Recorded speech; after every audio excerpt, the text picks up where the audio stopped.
ඉතාමත්ම ගෞරවයෙන් ඇරයුම් කොට මේ ධර්ම මණ්ඩපයේ වෙත වැඩම කරවා ගන්නට යෙදුනේ හොරණ සීල සුවාරණ භික්ෂු ගිලන් මධ්‍යස්ථානයේ අනුශාසක දූරන්දර අතිපූජ්‍ය ගලිගමුවේ ඥානදීප ස්වාමින් වහන්සේ. අපේ හාමුදුරුවනේ ඔබ වහන්සේව ඉතාමත්ම ගෞරවයෙන් පිළිගනිමින් සදහැ සිතින් ඇරයුම් කරනවා මේ සියලු දෙනා වෙනුවෙන් ලක්හඬ බුද්ධ රශ්මී පොහෝදා විශේෂ ධර්මානුශාසනාව පවත්වන හැටියට. අවසරයි අපේ හාමුදුරුවනේ. සාදු සාදු සාදු. සමන්ත චක්ඛවාලේසු අත්‍රා ගච්ඡන්තු දේවතා සද්දම්මං මුනි රාජස් සුනන්තු සග්ග මොක්ඛදං ධම්ම ශ්‍රවණ කාලෝ අයං බදන්තා ධම්ම ශ්‍රවණ කාලෝ අයං බදන්තා ධම්ම ශ්‍රවණ කාලෝ අයං බදන්තා.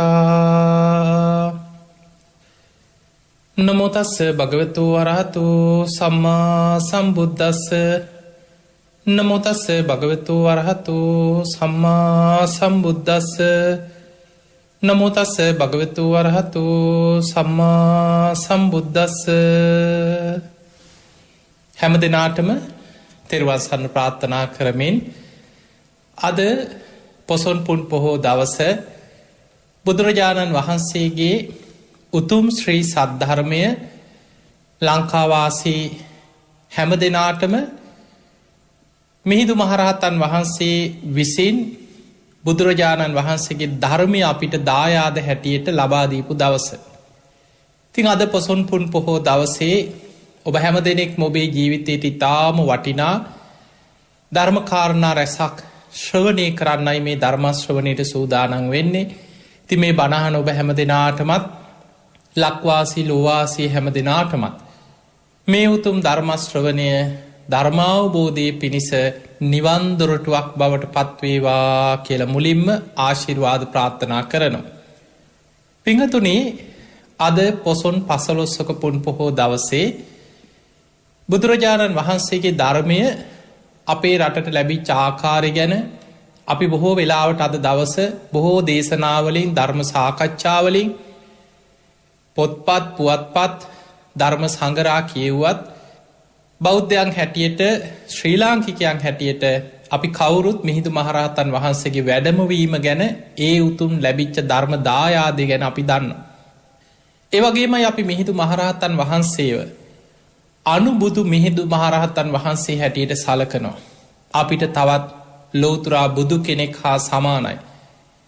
ඒ උතුම් බුදුරජාණන් වහන්සේගේ උතුම් ධර්මය අපිට ලැබුණ මිහිඳු මහරහතන් වහන්සේගෙන් නිසා.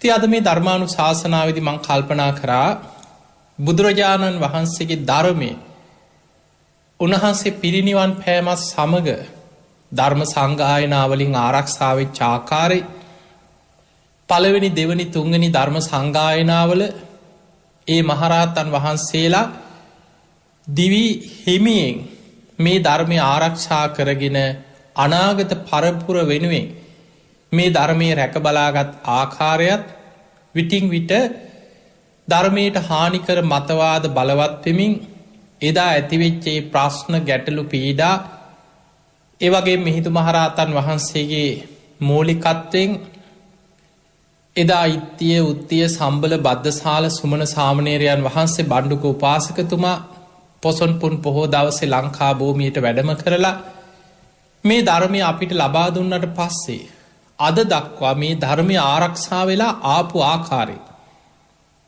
බුදුරජාණන් වහන්සේ පිරිනිවන් පාල අවුරුදු 2560 ගණනක් පුරාවට ඒ උතුම් ශ්‍රී සද්ධර්මය මුක පරම්පරාවෙන් මහරහතන් වහන්සේලාගේ පරපුරෙන් ආරක්ෂා වෙලා මාතලේ අලුවිහාරයේදී ග්‍රන්ථාරූඪ වෙලා අද වෙනකොට අපි මේ ධර්මය අහනවා බණ පොත්පත්වලින් කියවනවා. අද තාක්ෂණයත් එක්ක මේ ලෝකෙ පුරා ඉතාම වේගෙන් ධර්මය සංනිවේදනය වෙනවා.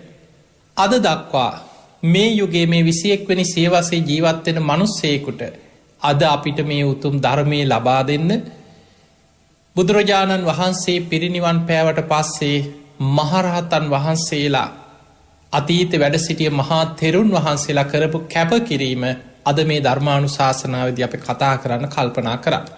පිංහතුනේ එදා බුද්ධගයා වජිරාසන භූමියයේ ඔබ මම සරණගිය අපේ ගෞතම බුදුරජාණන් වහන්සේ සියලු කෙලෙසුම් ප්‍රහාණය කරලා දස බිම්බරක් මාර සේනා පරාජය කරලා වෙසක් පුන් පොහෝ දවසේ වජිරාසනය මත ලෝතුරා සම්මා සම්බුද්ධත්වයට පත්වෙනවා.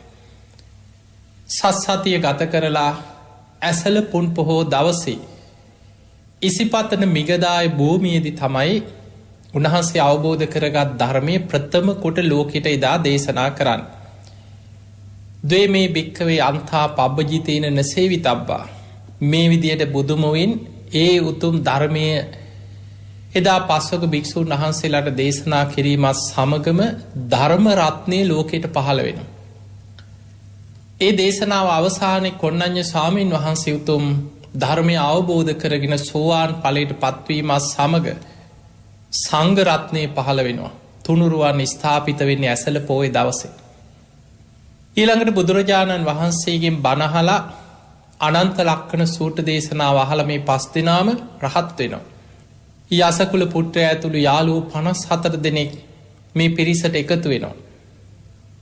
පළවෙනි වස්කාලෙ ගත කරන්න 69ක් මහරහතන් වහන්සේලා ඉසිපතන මිගදායේ බුදුරජාණන් වහන්සේ සමඟ වැඩ ඉඳලා වස්කාලය අවසන් වෙලා බුදුරජාණන් වහන්සේ මේ 69ක් අමතලා චරත භික්කවේ චාරිකම් බහුජන හිතාය බහුජන සුකාය මහණෙනි චාරිකාය වඩින් බොහෝ දෙනාට හිතසුව පිණිස අර්ථය පිණිස සැප පිණිස හිත පිණිස අත්තායි හිතායි සුකායි දේව මනුස්සාන දෙව්මිනිස් ලෝකයාට හිතසුව පිණිස මේ උතුම් ධර්මය ලෝකයට දේශනා කරන්න එක මගකින් දෙනමක් වඩින් එපා කියලා.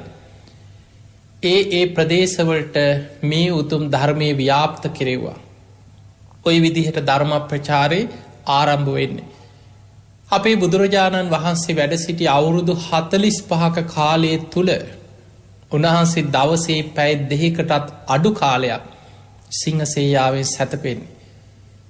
හිමිදිරි උදෑසන 12 කෝටි ලක්ෂ වාරයක් මහා කරුණා සමාපත්තියට සමවැදිලා ගන්ධ කුටියේ ඉඳන් දසදහසක් ලෝක ධාතුවට බුදුවැස විහිදෝනවා කාට දදමම් පිහිට වෙන්නේ. කවුද අද දවසේ ධර්මය අවබෝධ කරගන්න පින්වන්තමයි කොහෙද ඉන්නේ. ඒ අය හොයාගෙන යුදුන් ගඩන් වැඩම කරලා දෙව්මිනිස් ලෝකයා ගැන මහා කරුණාවෙන් ධර්මී කියල දුන්න.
පිරිනිවන් පෑවට පසුව ඔබලාගේ ශාස්තෘන් වහන්සේ බවට පත්වෙන්නේ. තථාගතයන් වහන්සේ දේශනාකොට වදාළ ධර්මයයි විනයයි කියලා ධර්ම විනය ශාස්තෘ තනතුරට පත් කරලා බුදුරජාණන් වහන්සේ පිරිනිවන් පාන්නේ. උන්වහන්සේ පිරිනිවන් පෑවට පසුව මහරහතන් වහන්සේලා එදා ශ්‍රී දේහි ආදාහන කටයුතු අවසන් වෙලා ඔබ කවුරුත් දන්නවා මහා කාශ්‍යප මහරහතන් වහන්සේ තමයි බුදුරජාණන් වහන්සේ පිරිනිවන් පාද්දි මේ බුද්ධ ශාසනය වැඩ හිටිය ශ්‍රේෂ්ඨතම මහරහතන් වහන්සේ. ඒකට හේතු අපේ බුදුහාමුදුරුව පිරිනිවන් පාන්න වසරකට පෙර අග්‍රශ්‍රාවකයන් වහන්සේලා දෙනම පිරිනිවන් පෑවා. ඒක ලෝක ධර්මතාවය. හැම බුදු කෙනෙකුටම පෙර අගසව් දෙනම පිරිනිවන් පානවා.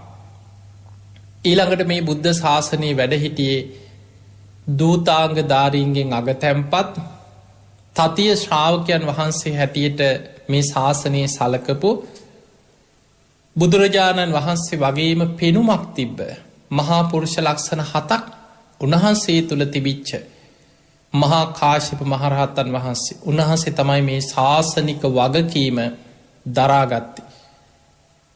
එදා ශ්‍රී දේහය ආදාහනය කරන වෙලාවේ එතන බුදුහාඳුරෝ ගැන ධර්ම අවවාදයක් තුළ වෛර බැඳපු කෙනෙක් හිටිය.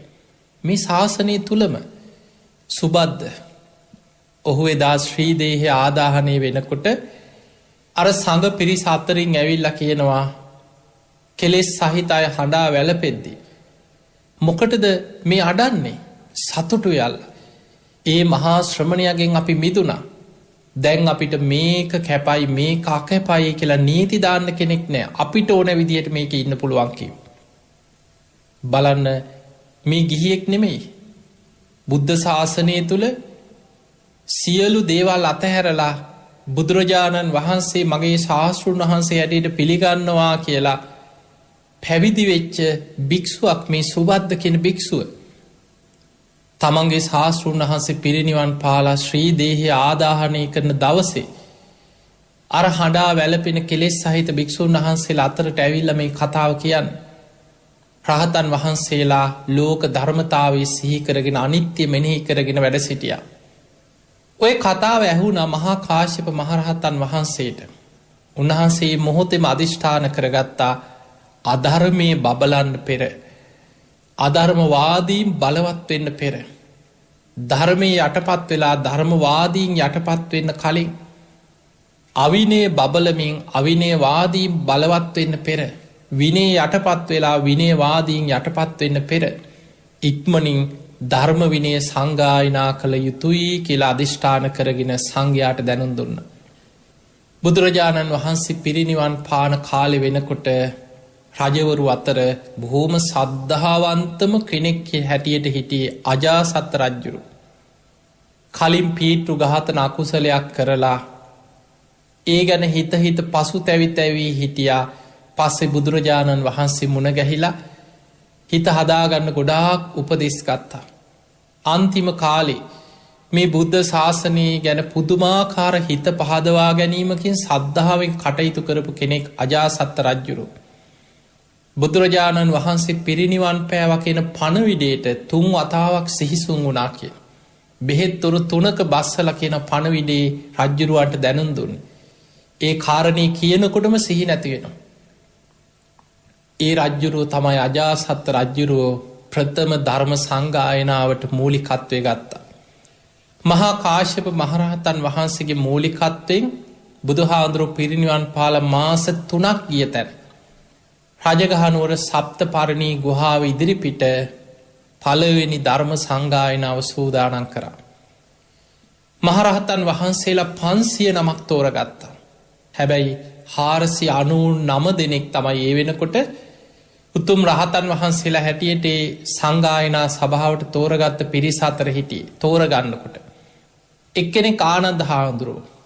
ඒ තෝරාගන්න වෙලාවේ උන්වහන්සේ රහත් වෙලා හිටියේ නෑ. හැබැයි ආනන්ද හාමුදුරුවෝ නැතුව මේ සංගායනාව පවත්වන්නත් බෑ.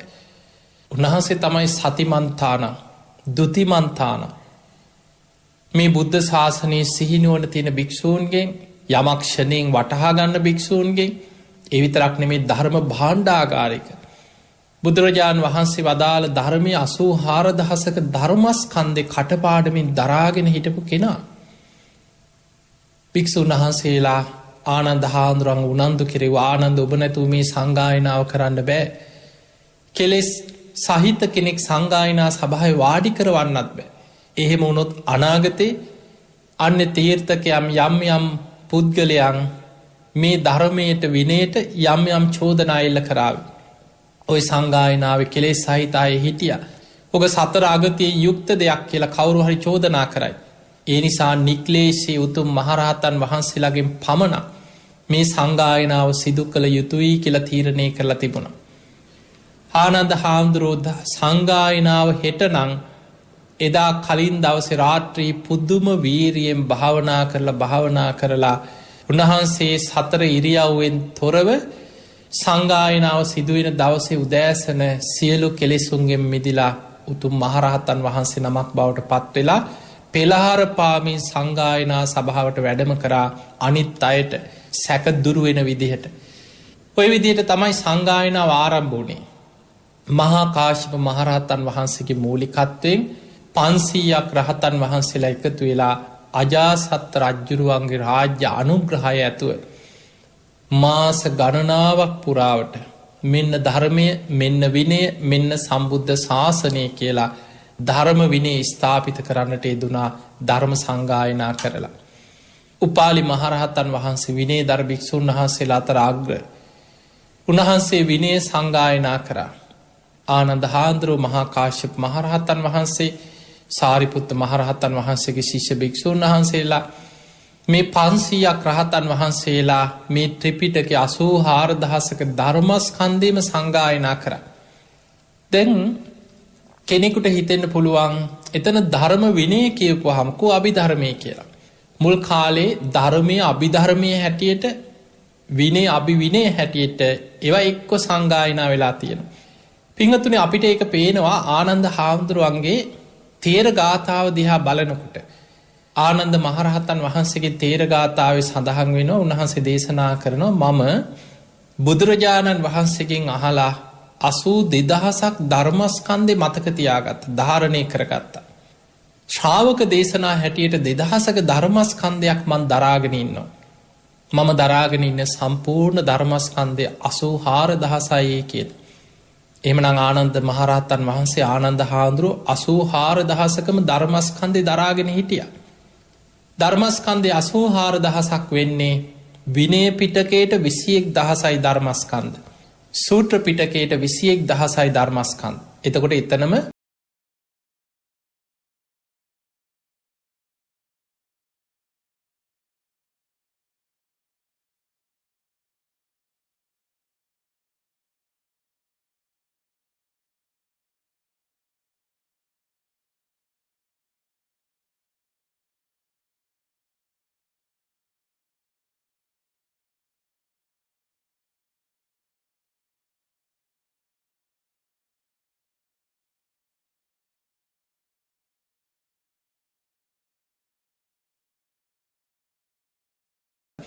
කටපාඩමින් සජ්ජායනා කරමින් අනාගතයට මේ කොටස් අරගෙන යන්න කියලා මුක පරම්පරාවෙන් කටපාඩමින්. මොකද පින්වතුනි බුදුරජාණන් වහන්සේගේ ක්‍රමය මේ පොත්වල ලියලා පොත් ටිකක් උස්සගෙන යන ක්‍රමයක් නෙමෙයි ඒ කාලේ තිබුණේ. බුදුරජාණන් වහන්සේ ශ්‍රාවකයන්ට ඉගැන්වුවේ සුතා හොඳට අහන්න. දතා ඇසූ දේ ධාරණය කරගන්න. වචසා පරිචිතා එක සජ්ජායනා කරන්න වචනින් පුරුදු කරන්න. මනසානුපෙක්කිතා නුවණින් විමසීමස බලන්න. දිට්ඨියා සුප්පටි විද්දා. අන්න එතකොට ඒක තමන්ගේ අවබෝධයක් බවට පත්වෙන. ඒ නිසා බුදුරජාණන් වහන්සේගේ මේ ක්‍රමවේදය තුළ සජ්ජායනා කරමින් ධාරණය කරගෙන කටපාඩමින් තමයි මේ ධර්මයේ පරපුරින් අරගෙන ආවේ. ඊළඟට ඔහොම කාලයක් ගෙවිලා ගියා. අවුරුදු 100ක් බුදුහාඳුරු පිරිනිවන් පාලා අවුරුදු 100කට පස්සේ කාලාශෝක රජ්ජුරුවන්ගේ කාලේ තමයි දෙවනි ධර්ම සංගායනාව ආයමත් සිදුවෙන්නේ. ධර්මාශෝක නෙමෙයි කාලාශෝක. මේ කාලාශෝක රජ්ජුරුවන්ගේ කාලේ අර වජ්ජිපුත්ත භික්ෂූන් වහන්සේලා දස අකැප වස්තු කැපයි කියලා විනය යම් කොටස් තමන්ට ඕන විදිහට වෙනස් කරගෙන අධර්මවාදීව කටයුතු කරන්නට ගත්තා. අන්නේ වෙලාවේ සබ්බකාමී යස කියන මහරහතන් වහන්සේලා මැදිහත් වෙලා කටයුතු කරපු වෙලාවේ මේ කාලාශෝක රජ්ජුරුවන්ගේ හිතවත්කම දිනාගෙන හිටියර වජ්ජිපුත්ත භික්ෂූන් වහන්සේලා මහරහතන් වහන්සේලාවත් ශාසනයෙන් නෙරපුවාන්. දන්නේ මේ රහත්ද කියලා. අර සබ්බකාමී යස මහරහතන් වහන්සේලාට විරුද්ධව රජ්ජුරුවන්ගේ රාජ්‍ය බලය යොදෝල හිරිහැර පීඩා කරන්න පටන් ගත්ත. දවසක් රජ්ජුරුව හීනෙන් දකිනව තමන් මිය ගිහිල් අපාය වැටිල පැහෙනවා. රජ්ජුරුව බයෙන් තැතිගත්තා නිතර මේ දේ දකිනකොට. ඔය අතරේ රජ්ජුරුවන්ගේ නැගනියක් පැවිදි වෙලා රහත් භික්ෂුණයක් හැටියට ඒ කාලෙ වැඩ ඉඳලා තින නන්දා කියල භික්ෂුණිය. මේ භික්ෂුණිය මුණ ගැහිල රජ්ජුරුවෝ මේ කාරණය ගැන විමසනවා මන් නිතර මෙහෙම භයානක හීනයක් දකින. අන්නේ භික්ෂුණිය තමයි රජ්ජුරුවන්ට උපදෙස් දුන්නේ රජතුමනි ඔබ අධර්මවාදී අවිනේවාදී භික්‍ෂූන් වහන්සේලාගේ බහට රැවටිලා. ඔබ සිල්වත් ගුණුවත් සංඝයාට හිරිහැර කරන කෙනෙක්. ඔබ මේ දේකරොත් දිගට ඔබ මරණින් මත්‍ය අපාය වැටල ඔබට බොහෝ දුක්විඳන්න සිද්ධ වෙනවා. රජතුමනි ඉක්මනින් ඔබේ වරද නිවරදි කරගන්න.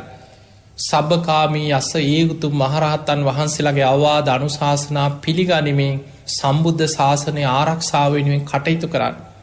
අවසානයේ රජ්ජුරුවන්ට නුවන පෑදුනා මහරහත්තන් වහන්සේලාගේ උපදෙස් අරගෙන ඒ වෙලාවේ ශාසනය ආරක්ෂා කරන්න බබලවන්න ධර්මවිනය ආරක්ෂා කරන්න රජ්ජුරු මූලිකත්ව ගත්තා.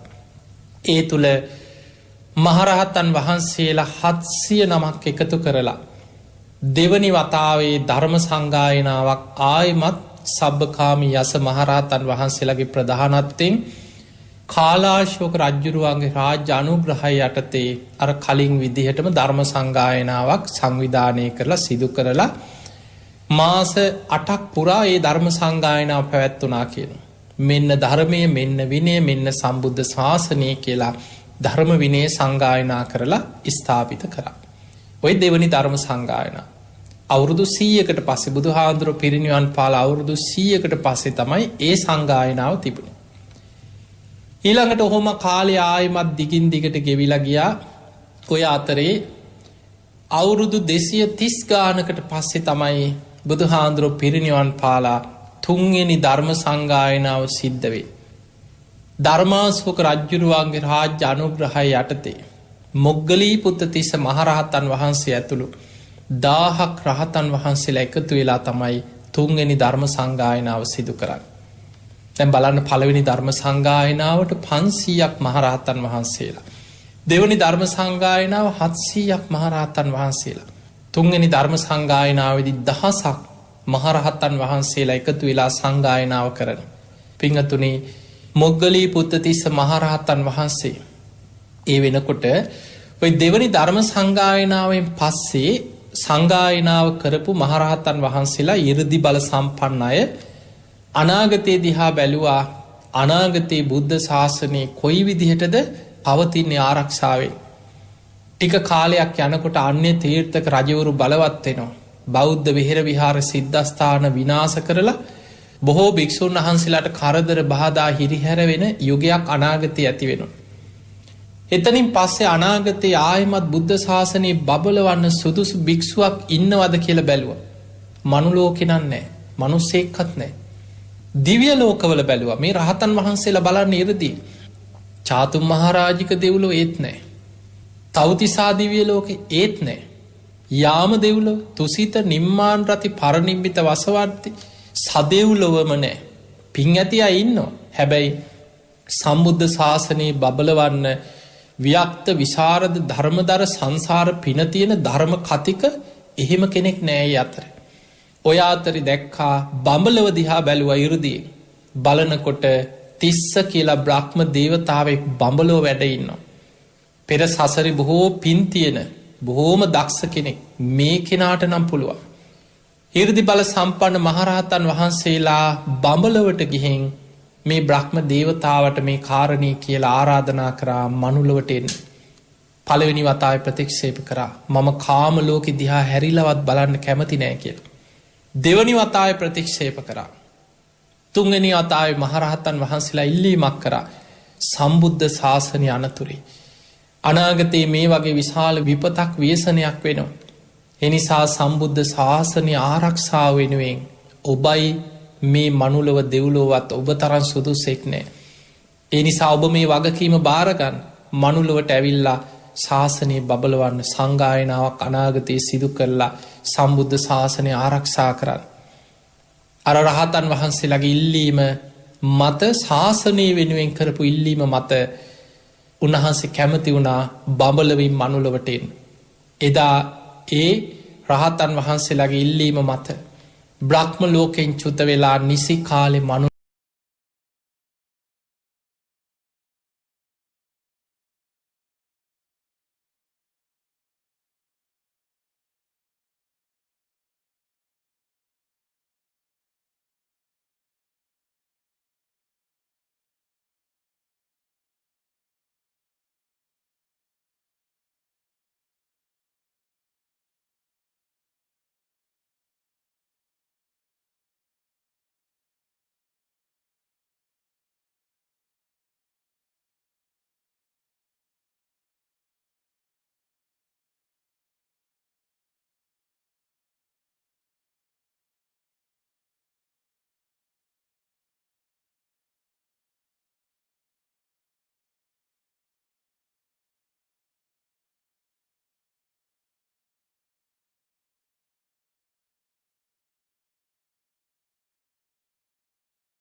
ඔය ශාසනය ඇතුළටම රිංග ගමු කියලා අන්‍ය තීර්ථකයෝ දස දහස් ගණනක් නිවන් දකින ආසාවට නෙමෙයි සිව් පසේ නිසා සමහරු කන්න නැති නිසා රජ්ජුරුවන්ගේ රාජ්‍ය අනුග්‍රහය තුළ ලැබෙන සිව් පසේ දැකලා සිවුරු දරාගෙන සිවුරු පොරෝගෙන සමහරු තනියෙන් සිවුරු පොරෝගෙන පැවිද්දෝ විදිහට ඒ ආරාමවල ප්‍රදේශවල වෙහෙර විහාරස්ථානවලට ඇතුල් වෙලා ඒත් බණ පොතක් කියවල ධර්මය අධ්‍යයනය කරලා ත්‍රිපිටකය ඉගෙනගෙන ධර්මය හැසිරෙන්න උනන්දුවක් නෑ.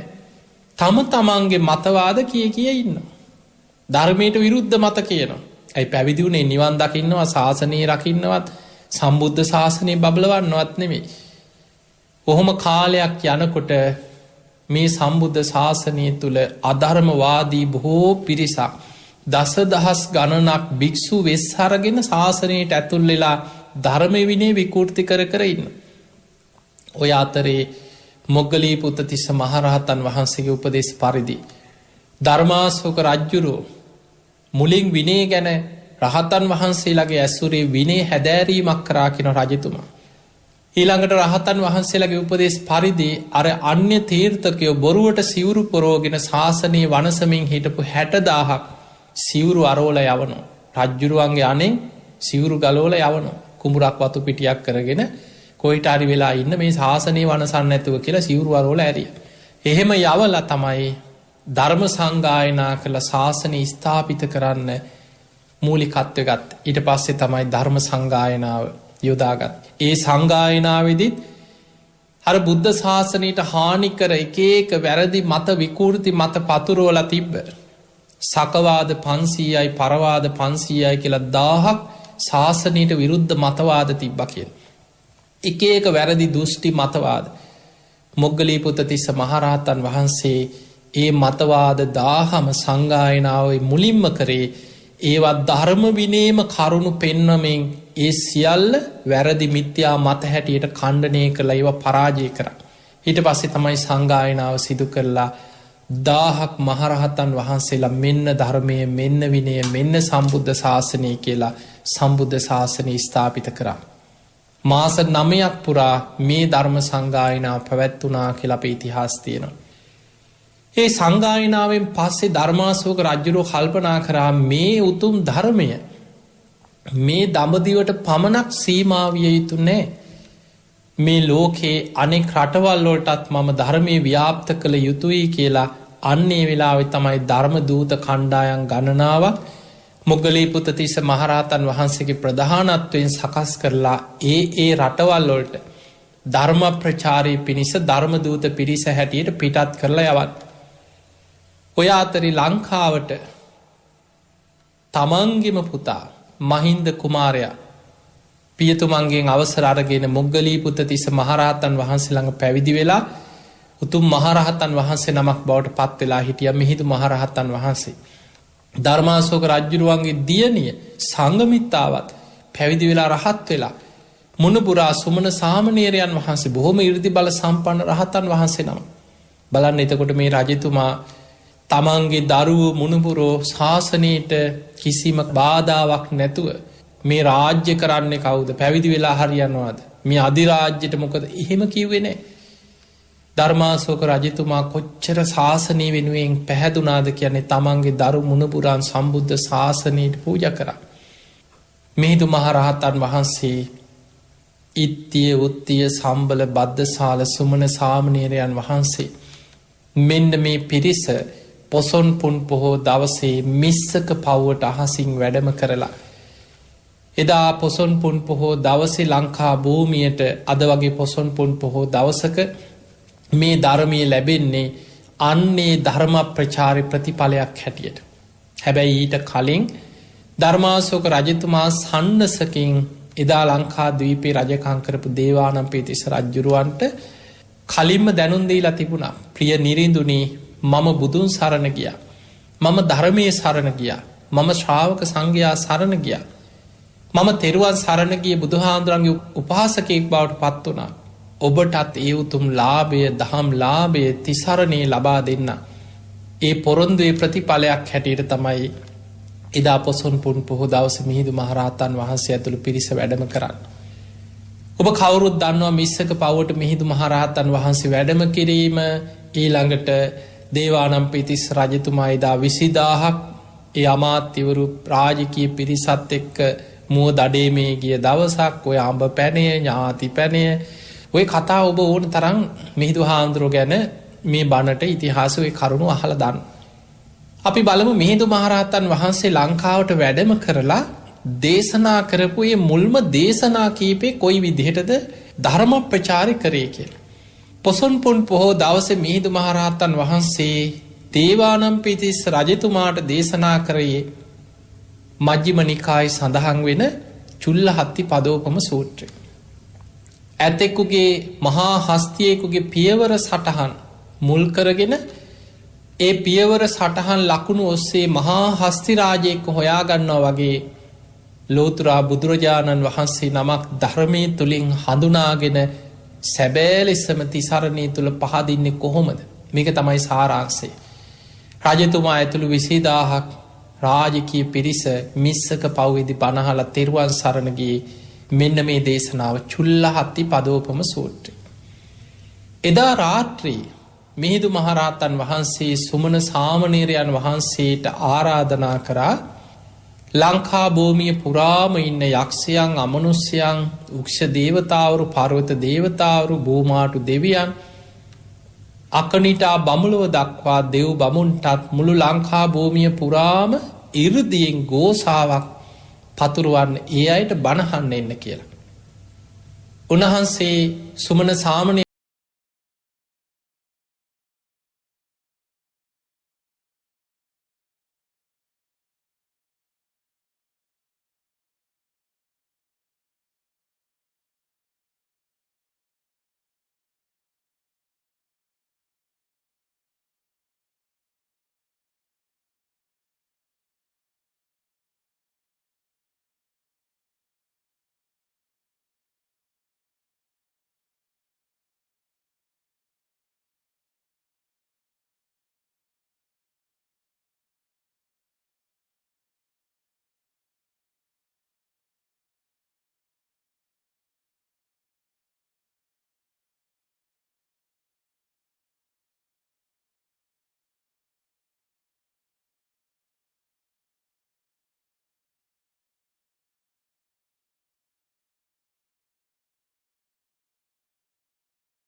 කියලා කියන්නේ පින් කරලා දන් දීලා පින් කරලා සීල් රැකලා මරණ මංචකේ පින බලවත් වෙලා දෙව්ලොව ඉපදිච්ච දෙවියන්ගේ ජීවිත කතා.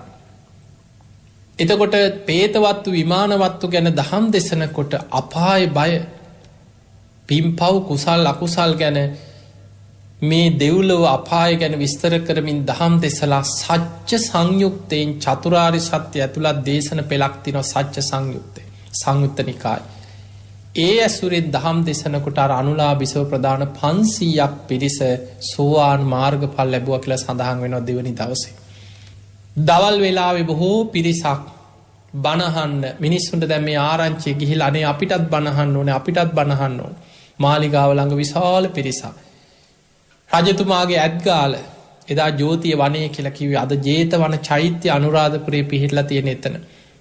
ඇත්තු ටික එතනින් ඉවත් කරලා සුද්ධ පවිත්‍ර කරලා ඉක්මනට රජ්ජුරු රාජබට යොදවලා මණ්ඩපයක් හදලා මිනිස්සු එතනට අඩබෙර ගහලා රැස් කරලා මිහිඳු මහරහතන් වහන්සේ ඇතුළු රහතන් වහන්සේලා බොහෝම ගෞරවයෙන් වඩම්මලා රජ්ජුරු ආරාධනා කරා ස්වාමීනි මේ මගේ රටවැසියෝ මේ උතුම් ධර්මය ඔබ වහන්සේ මේ මගේ රටවැසියන්ට දේශනා කරන සේක්වා කියලා රටේ සාමාන්‍ය මිනිස්සුන්ට බණ කියන රජ්ජුරුවම ආරාධනා කරා. මිහිඳු මහරහතන් වහන්සේ දෙවනි දවසේ සාමාන්‍ය මිනිස්සුන්ට දහම් දෙසන්න යොදාගත්ත පළවෙනි දේශනාව දේවදූත සූත්‍රය. මජ්ක්‍ධිම නිකායේ සඳහන් වෙන නිරය ගැන අපාය ගැන කෙනෙක් අකුසල් කළා නිරේ වැටිලා දුක් විඳින ආකාරය ගැන විස්තර කරපු දේශනාව දේවදූත සූත්‍රය. ඒ ඇසුරෙන් දහම් දෙසනකොට එතනත් 500ක් දෙනා මාර්ගඵල ලබනවා. එදා රාත්‍රී එතනත් ඉඩ මදි වෙනකොට මහමෙවුනා උයනේ රාත්‍රී ධර්ම දේශනාවට කටයුතු සූදානම් කරා. එතනදි මිහිඳු මහරහතන් වහන්සේ බාල පණ්ඩිත සූත්‍රය එකත් මජ්ක්‍ධිම නිකායේ නිරේ ගැන විස්තර වෙන තවත් තාම ගහම්බීර දේශනාවක් අපාය ගැනමයි. කෙනෙක් අකුසලයෙන් මුදවල කුසලයට ගන්න අපාය බයක් ඇතිවෙන්නට ඕන. බොහෝ දෙනෙක් ධර්මී හැසිරෙන්නේ කර්මඵල අපාය ගැන තමන් කරන වැරදිවල විපාක තේරෙනකොට තමයි මිනිස්සු අකුසලෙන් වැළකීලා කුසලෙ පිහිටන්. මිහිඳු මහරහතන් වහන්සේ එදා රාත්‍රී මහමෙවුනා උයනේ දැන් මේ පොසොන් දවසට පහුවදා රාත්‍රී බාල පණ්ඩිත සූත්‍රයෙන් එතනදී දහම් දෙසනකොට එතනත් 500ක් දෙනා සෝවාන් ආදී මාර්ගඵල ලබන දෙවනි දවසේ පමණක් 1500ක් තරම් පිරිස මාර්ගඵල ලැබුවා. එදා රෑ වුණාට පස්සේ දේවානම්පියතිස්ස රජුරෝ මිහිඳු මහරහතන් වහන්සේට වැඳලා කියනවා අනේ ස්වාමීනි දැන් රාත්‍රී කරවල වැටිලා රෑබෝ වෙලා ඔබ වහන්සේලායි අර මිස්සක පව්වට මේ කැලේ මේ කන්දට වඩින්න එපා. මේ උයනේම වැඩ ඉන්න ඔබ වහන්සේලාට මම පහසුකම් සලසන්නම් කියලා උන්වහන්සේලාට වැඩ ඉන්න ආසන පනවල ආරක්ෂාවල් යොදවලා උන්වහන්සේලාට පහසුකම් සැලසුවා. එදා රාත්‍රී මිහිඳු මහරහතන් වහන්සේ ඇතුළු මේ රහතන් වහන්සේලා පිරිස මහමෙවුනා උයන කියන්නේ රජ්ජුරුවන්ගේ රාජකීය උයනේ වෙනකොට රජ්ජුරුවන්ගේ සාමාන්‍ය අපි ගමු මේ පාක් එකක් කියලා රජ්ජුරුව විනෝද වෙන්න යන ලස්සනට මල් වවලා තියෙන රාජකීය උයන මේ විනෝද උයන රජ්ජුරුවන් පසුවදා උදෑසන රජ්ජුරුව ගිලම්පසත් සකස් කරගෙන උදේ කැඳ එහෙම හදාගෙන රාජකීය පිරිසත් එක්ක මල්ලුත් අරගෙන මල් වට්ටියකුත් අරගෙන මිහිඳු මහරහතන් වහන්සේ වන්දනා කරන්න එනවා. මහමෙවුනා උයනට ඇවිල්ලා වන්දනා කරලා කියනවා ස්වාමීනි ඔබ වහන්සේලා ඊයේ රාත්‍රී සැපසේ වැඩ හිටියද? ඔබ වහන්සේලාට සනීපෙට නිින්ද ගියාද? මේ මැසි මදුරුවන්ගෙන් එහෙම පීඩාවල් ඇති වුණාද? ඉතින් ඔහොම සතුරු සාමීචි කතා කරලා අහනවා ස්වාමීනි ඔබ වහන්සේලාට මේ වගේ උයනක් එහෙම කැපයිද? ඇයි තාම දන්නේ නෑනේ මේ ආරාම පූජා උයන් පූජා ගැන දන්නේ නෑ රජ්ජුරුවන් ලොකු දැනුමක් නෑ. ඒ වෙලේ මිහිඳු මහරහතන් වහන්සේ රජතුමාට වේලුවන පූජාව ගැන විස්තර කරමින් දේවානම්පියතිස්ස රජ්ජුරුවාට දහම් දෙසුවා. රජතුමනි අපේ බුදුරජාණන් වහන්සේටත් මුලින්ම ආරාමයක් හැටියට බිම්බිසාර කියලා එදා වැඩ හිටිය මහ රජතුමා වේලුවන උයන තමන්ගේ රාජකීය උයනම තමයි ආරාමයක් කරලා කුටි සෙනසුන් හදලා පූජා කරේ.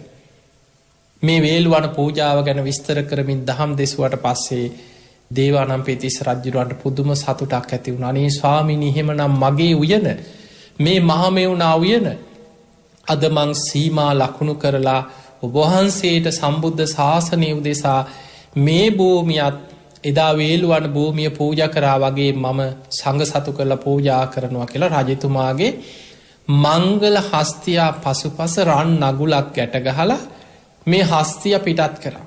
ඒ සීමාවේ වටේ ගිය සීමා ලකුණු කරලා රජ්ජුරුවෝ රන් කෙන්ඩියෙන් පැන්වක් කරලා ඒ භූමිය සම්බුද්ධ ශාසනය වෙනුවෙන් මිහිඳු මහරහතන් වහන්සේට පූජා කරා. එතකොට මහමෙවුනා වෙන පූජා වෙන්නේ මිහිඳු මහරහතන් වහන්සේ වැඩම කළ 3 වෙනි දවසේ උදෑසන. පොසොන් දවසේ ඊළඟ දවසේ නෙමෙයි ඊළඟ 3 වෙනි දවසේ. මිහිඳු මහරහතන් වහන්සේ ඇතුළු භික්ෂුන් වහන්සේලා මහමෙවුනා වූයේ වැඩ හිටිය. රජතුමා පහසුකම් සැලසුවා. උන්වහන්සේ වැඩම කරලා මාසයක් වගේ කාලයක් ඇතුළත බොහෝ පිරිස හැමදාම බණ අහන්න එනවා. උන්වහන්සේ ත්‍රිපිටකයේ තියෙන බොහෝ දේශනා විස්තර කරමින් දහම් දෙසන. ඔය අතර දසදහස් ගණන් පිරිස මාර්ගඵල ලැබුවා. ඒ අය අතරින් රහත් වෙලා පැවිදි වුණා 60 දෙනම. සිංහල අය අතර ඒ බණහල මාර්ගඵල ලැබපු අයගෙන් 60 දෙනමක් පැවිදි වෙලා රහත් වුණා. දැන් අර ඉන්දියාවෙන් වැඩම කරපු 6 නමයි මේ 60 දෙනමයි ඔක්කොම 68 නම. ඇසල පෝය එනකොට වස් කාලේ උදා වුණා. පළවෙනි වස් කාලේ වැඩ ඉන්න 68 නමක් මහරහතන් වහන්සේලා වෙනුවෙන් මිස්සක පව්වෙම රජතුමාගේ රාජ්‍ය අනුග්‍රහයෙන් ගල්ලෙන් සුද්ධ පවිත්‍ර කරලා කුටි හැටියට සකස් කළ උන්වහන්සේලාට වස් මාස 3 වස් සමාදන් වෙලා වැඩ ඉන්න පහසුකම් සැලැස්සුවා. අදත් මිහින්තලේ තියෙනවා 8 සැටලෙන් කිලෝ බහලා ඇති. මහරහතන් වහන්සේලා 68 නමක් පළවෙනි වස් කාලේ ගත කරමින් වැඩ සිටියේ මිහිඳු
පැවැත්ම ගැන මහා කරුණාවේ බුදුහාඳුරන්ගේ ධර්මය තුළින් අන් අය ගැන මේ ධර්මය ගැන පුදුම කැපකිරීමක් කරා.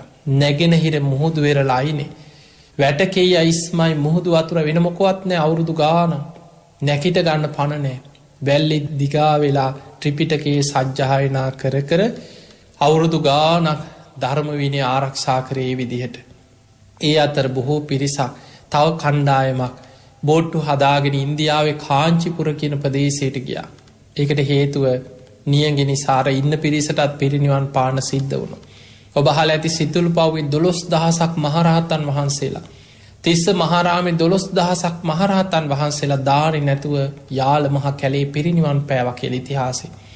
මිනිස්සු කොච්චර දරුණු වුණාද කියන්නේ මිනිමස් කන මට්ටමට කන්න නැතුව මිනිස්සු දරුණු වුණා. අපේ රටේ වැනි ඉතිහාස තියෙනවා. හැබැයි අවුරුදු ගානකට පස්සේ 12කට වගේ පස්සේ ඒ අවාසනාවන්ත නියගේ දුර්භීක්ෂය දුරුණාට පස්සේ අර ඉන්දියාවට වැඩම කරලා කණ්ඩායමක් බෙදිලා ත්‍රිපිටකයේ සජ්ජායනා කර කර හිටපු පිරිස ආයිමත් ලංකාවට වැඩියා. අර නැගෙනහිර මුහුදු වෙරළා අයිනේ බොහෝ දුක් ගැහැට විඳමින් ජීවිත පරිත්‍යාගයෙන් වැටකේ අයිස්ම වළඳමින් ත්‍රිපිටකයේ සජ්ජායනා කර කර හිටපු පිරිස මේ දෙගොල්ලො එකතු වුණා. අවුරුදු ගානක් දෙපැත්තක ඉනම් වෙන වෙනම ආරක්ෂා කරපු මේ ත්‍රිපිටක ධර්මය සජ්ජායනා කරලා බැලුව. තමන් අතින් ධර්ම කරුණු ගිලිහිලාද. කිසිම ධර්ම කරුණක් ගිලිහිලා නෑ.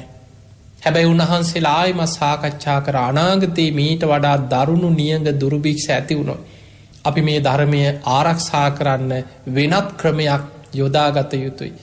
කටපාඩමින්ම රැගෙන යන ක්‍රමය අනාගතයේ මේ ධර්මය ආරක්ෂා කිරීමට යම් බාධාවක් ඇතිවෙන්න පුළුවන්. ඒ වෙලාවෙ තමයි උන්වහන්සේලා තීරණය කරේ එහෙමනම් අපි මේක ලියලා තියමු. 500ක් රහතන් වහන්සේලා බොහොම දක්ෂ පිරිස එතනින් තෝරගෙන මාතලේ අලුවිහාරයේදී පුස්කොළ පොත්වල ග්‍රන්ථාරූඪ කරා. සිංහල අක්ෂරවලින් ඒ ත්‍රිපිටක ධර්මය ලියලා තිබ්බා. ඔය විදිහට තමයි පොත්වලට මේ ධර්මය ආවේ. මේ වළගම්බ රජුරුවන්ගේ කාලේ ඇති වෙච්ච බැමිණිතියා සායෙන් පස්සේ එතකම් පොත්වල නෙමෙයි. උන්වහන්සේලා රහතුන්ගේ පරපුරෙන් ධර්මය ආරක්ෂා වෙමින් සජ්ජායනා වෙමින් මේ ධර්මය රැකගෙන ආරක්ෂා කරගෙන ආවේ. කොහොම හරි අවුරුදු 2560 ගානක් පුරා උන්වහන්සේලා මොන තරම් කැපකිරීමක් කරලා තියෙනවද කියලා ඔබ හිතන්න. අද අපි බණ පොතක් කියවලා ඒ ධර්මයේ යම් මට්ටමින් හරි ඔබ තේරුම් ගන්න. ඔබ මෙහෙම බණ අහලා අද ඔබට රූපවාහිනියෙන් වේවා අන්තර්ජාලයෙන් වේවා ගුවන් විදුලියකින් වේවා කොච්චර බණ අහන්න අද අවස්ථාව තියෙනවද? අද ඔබ බණක් අහලා මේ බණපදයක් අහලා යම් කිසි හිත පහදවල සද්ධාාවක් දහම් දැනුමක් ජීවිතය ඇති කරගන්නවත් ඒ ධර්මය අපට රැකලා දෙන්න ආරක්ෂා කරලා දෙන්න මහරහතන් වහන්සේලා මොන තරම් කැපකිරීම කරාද. අන්නේ නිසා මේ කැපකිරීම ඔබ හොඳට සිහි කරන්න.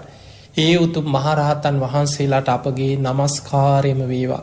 පළවෙනි දෙවනි තුන්වෙනි ධර්ම සංගායනාවල එතනින් පස්සේ පරපුරෙන් පරපුරට ධර්මය රැකගන්න මෙහිදු මහරහතන් වහන්සේ ඇතුළු ඒ රහතන් වහන්සේලා පරපුර ලංකා භූමියේ ධර්මය ආරක්ෂා කරපු මහරහතන් වහන්සේලා ඒ ධර්මයේ ග්‍රන්ථාරූඪ කරපු පිරිස අද මේ වෙනකං අපිට පොත්පත්වලට මේ ධර්මය අපේට ඇහෙන්න කියවන්න මේ මට්ටමට රැකලා දීපු ඒ උතුම් මහරහතන් වහන්සේලාට ඒ උතුම් සංඝ පරපුරට මහා යතිවරයන් වහන්සේලාට අපගේ නමස්කාරයම වේවා කියලා සිහි කරලා හදවතින්ම වන්දනා කරන්න. ඉතින් අද ධර්මානුශාසනාවේදී ඔබට කියලා දුන්නේ බුදුරජාණන් වහන්සේ පිරිනිවන් පෑමෙන් පසුව මේ ධර්මය ආරක්ෂා වෙලා ආපු ආකාරය. ඉතින් එහෙමනම් ඔබ හැම දිනාටම මේ උතුම් ධර්ම ශ්‍රවණයෙන් රැස් කරගා සියලු පින ඔබ හැම දිනාටම උතුම් ධර්ම අවබෝධයේ පිණිස ආශිර්වාදයක් පාරමිතාවක් වේවා වේවා කියලා අපි ආශිර්වාද කරනවා. ධර්ම දේශනාවෙන් රැස් කරගත් සියලු පින් සියලු දෙවියෝ සාදුකාර දිදී අනුමෝදන් වෙත්වා. ඒ දෙවියන්ගේ පිහිට රැකවරණ ආශිර්වාදය ඔබ හැම දිනාටමත් ලක්හඬ ගුවන් විදුලියේ ගයාන් දුෂ්‍යන්ත මහත්මයා ඇතුළු කාර්ය මණ්ඩලයේ සියලු දෙනාමත් ඔබ හැම දෙනාමත් නිදුක් වේවා නිරෝගී වේවා සුවපත් වේවා. සියලු දෙවියන්ගේ පිහිට රැකවන තුනුරුවන්ගේ ආශිර්වාදය ඔබ හැම දිනාටම සැලසේවා. සද්ධාදී ගුණධර්ම දියුණු කරගෙන උතුම් වූ ධර්මයම අවබෝධ කරගන්න ඔබ හැම දිනාටම මේ පින ආශිර්වාදයක් පාරමිතාවක්ම වේවා වේවා කියලා අපි ආශිර්වාද කරනවා. ආකාසට්ඨා ච බුම්මට්ඨා දේවානාගා මහිද්దికා පුඤ්ඤන්තං අනුමෝදිත්වා චිරන් රක්ඛන්තු ලෝක සාසනං. ආකාසට්ඨා ච බුම්මට්ඨා දේවානාගා මහිද්దికා පුඤ්ඤන්තං අනුමෝදිත්වා චිරන් රක්ඛන්තු දේශනං. ආකාසට්ඨා ච බුම්මට්ඨා දේවානාගා මහිද්దికා පුඤ්ඤන්තං අනුමෝදිත්වා චිරන් රක්ඛන්තු ත්වං සදා. සදහැවතුනි, ඔබ වෙනුවෙන් අද දවසේ ලක්හඬ බුද්ධ රශ්මී පොහෝදා විශේෂ ධර්මානුශාසනාව එලෙසින් පවත්වන්නට යෙදුනේ හොරණ සීල ස්වාරණ භික්ෂු ගිලන් මධ්‍යස්ථානයේ අනුශාසක දූරන්දර අතිපූජ්‍ය ගලිගමුවේ ඥානදීප ස්වාමින් වහන්සේ. අපේ හාමුදුරුවනේ, ඔබ වහන්සේ සිදු කරන ආගමික ශාසනික ධර්ම ප්‍රචාරක කටයුතු තව තවත් සිදු කරන්නට ත්‍රිවිධ රත්නයේ ආශිර්වාදයම ලැබේවායි සාදු සිත් පෙරදැරිව ප්‍රාර්ථනා කරමු.